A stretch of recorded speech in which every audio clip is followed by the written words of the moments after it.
Hey everyone, Adam here. Before we get started with today's episode, I wanted to thank you all for joining us each week and taking part of these great conversations we are having. But I have to ask you a favor. If you listen each week and you enjoy this podcast, please go on iTunes and rate us and leave a review. This helps our podcast be able to reach more people. Thank you so much in advance for taking the time. And now, here's today's episode.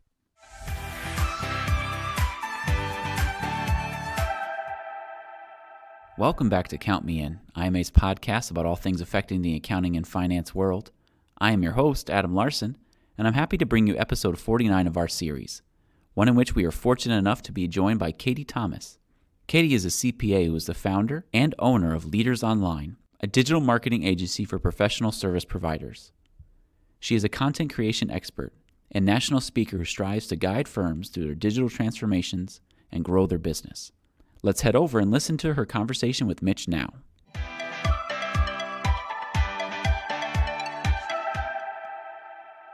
So in your role, what have you seen as far as technology changing the landscape of the accounting industry?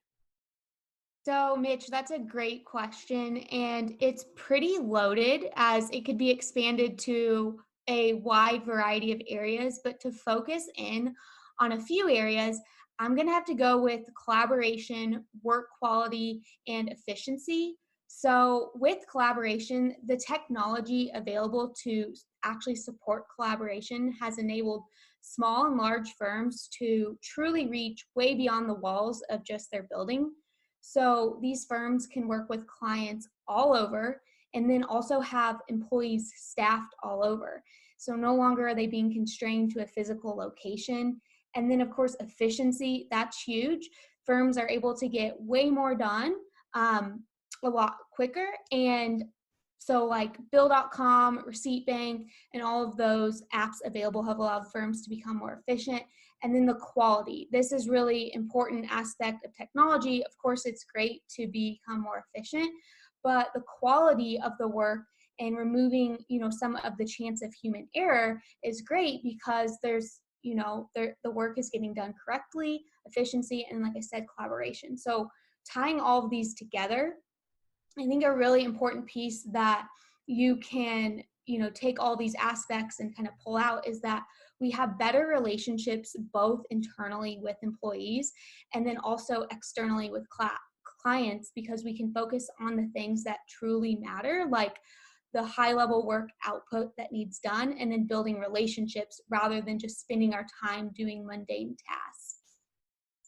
Yeah, I think those are all great points. And to just kind of follow up real quick, what kind of results do you think this collaboration, work quality, and efficiency ultimately leads to for the organization as a whole?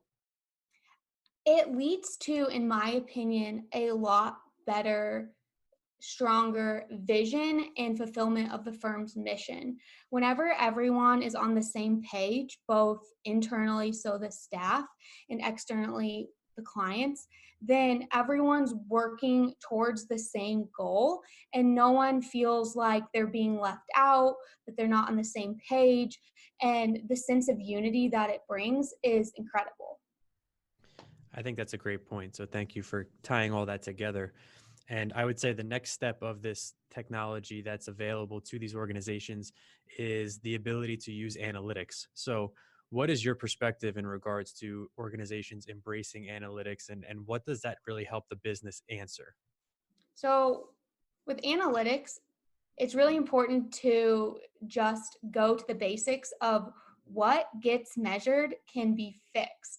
And all of the software that firms are using today is providing data. So, your marketing software, your practice management software, your client portal, and so forth. And then you need to actually take this data and get it into a single location where you can understand the data and have context around what's impacting the outcomes. So you need to be looking at leading and lagging indicators. With the leading indicators, these are the ones that look forward at future outcomes and events. And then your lagging indicator, it's going to look back at whether the intended result was achieved. So for example, let's say a firm has their profit down. That's going to be a past event. It's a lagging indicator. Now we need to actually look at why and see what went into this happening. So some of the leading indicators, we might look at are Is it because we don't have enough new clients coming in the door? Is our client churn rate too high? What are our marketing efforts looking like? And you have to bring all the data together to understand the story. And for the data to tell the correct story, you can't be missing half of the pages, right? So it's really imperative to have all this data in one place. And then we can take action based off the entire story it's telling us. So a big, baseline for the analytics that we typically talk about are going up the analytics curve from the descriptive analytics all the way through the adaptive analytics, ideally once technology is really enabled throughout the organization. So as people are making these decisions and they have all this data in this one place, I'm just curious what you think, if there are any specific technology tools or certain types of analytics that businesses should be really focusing on to get some better results. So it really depends upon, what technology they're using in terms of what sort of analytics platform is going to work best for them. Because, if you're trying to use a piece of software that doesn't, say, connect with your marketing data, that's going to be difficult to look at some of those leading indicators. But for example, a platform like Malar2, they're really awesome at bringing all the data together.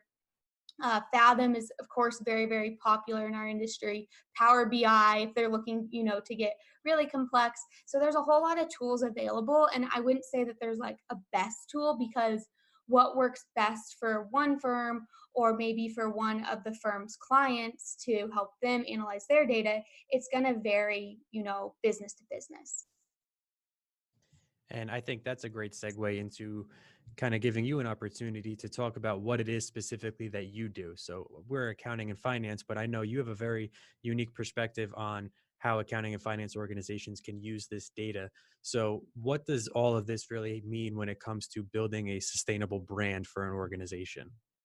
So when it comes to building a sustainable and strong brand, I think it's always important not to get distracted by all of the information available to you, and first focus in on proving that you are a strong brand to your existing clients. So some of the ways you can do this is by never missing deadlines, being responsive. I don't know how many times we hear, oh, accountants aren't, they're hard to get in touch with. So be super responsive, not only to your clients, but to your staff, and making sure that there's complete context in every single conversation. So let's say, for example, we have Ann and Bob both working on our client ABC company. Both Ann and Bob should be able to communicate with ABC company without gaps. For example, Bob shouldn't be asking ABC company something that they told Ann last week. The software available today and the technology, it really supports us in being able to democratize data this way. So first, we should be proving to our existing clients that we're a strong brand. But then, of course, the next question is, how do we build a strong brand when it comes to a wider market? And how do we get them to truly understand who we are, what we stand for, and ultimately what our brand represents? Well, kind of like the first thing we talked about, and it being a really wide answer, there's a lot of different directions you can take to build a strong brand.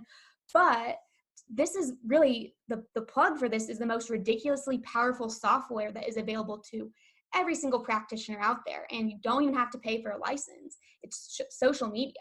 And social media allows you to attract new clients, connect with new clients, build relationships with new clients.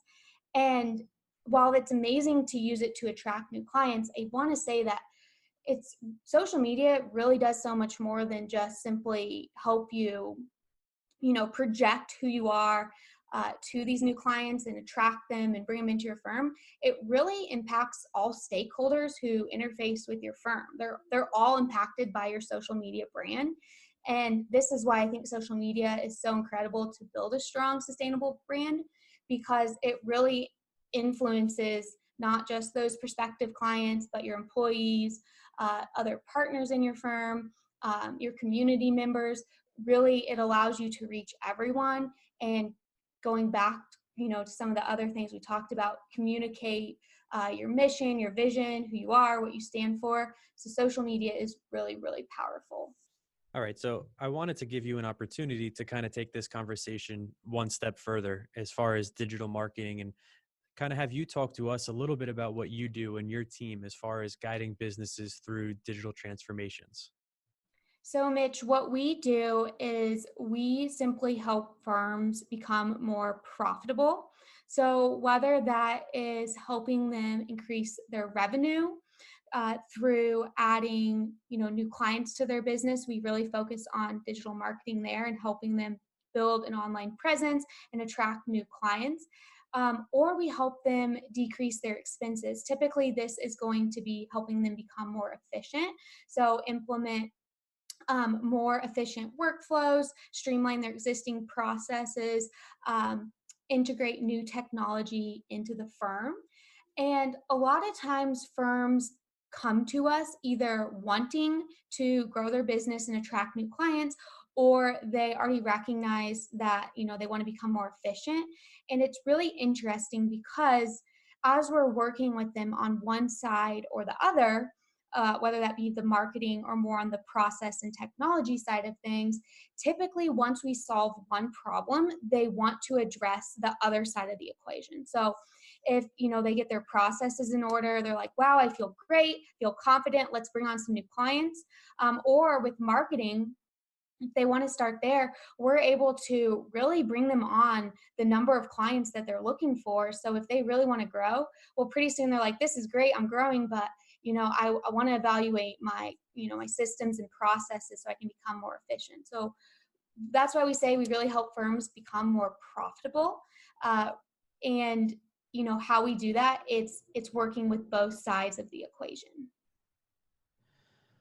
And I guess just my last question here, you've talked about taking advantage of different technologies, um, digital transformations with social media and digital marketing. If you had to take a guess, what do you think the future of accounting and finance has next? We talked about these emerging technologies and data being all over the place, but what would your prediction be as far as what the industry could expect next? Oh my goodness. Well, I definitely don't have a crystal ball.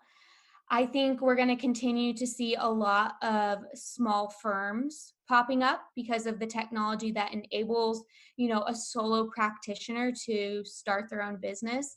I think that we're also going to see the standard of, the average quality of service that these practitioners provide increase. And I also think that we're going to see the role of the average accountant, average bookkeeper, tax preparer really transform into the advisor, which that's already happening. But I think as we continue to move forward, it's going to become more and more that just the advisor is what the accountant is thought of, rather than I am looking for a bookkeeper, so I contact an accountant. They're going to be looking for an advisor. This has been Count Me In, IMA's podcast, providing you with the latest perspectives of thought leaders from the accounting and finance profession. If you like what you heard and you'd like to be counted in for more relevant accounting and finance education, visit IMA's website at www.imanet.org.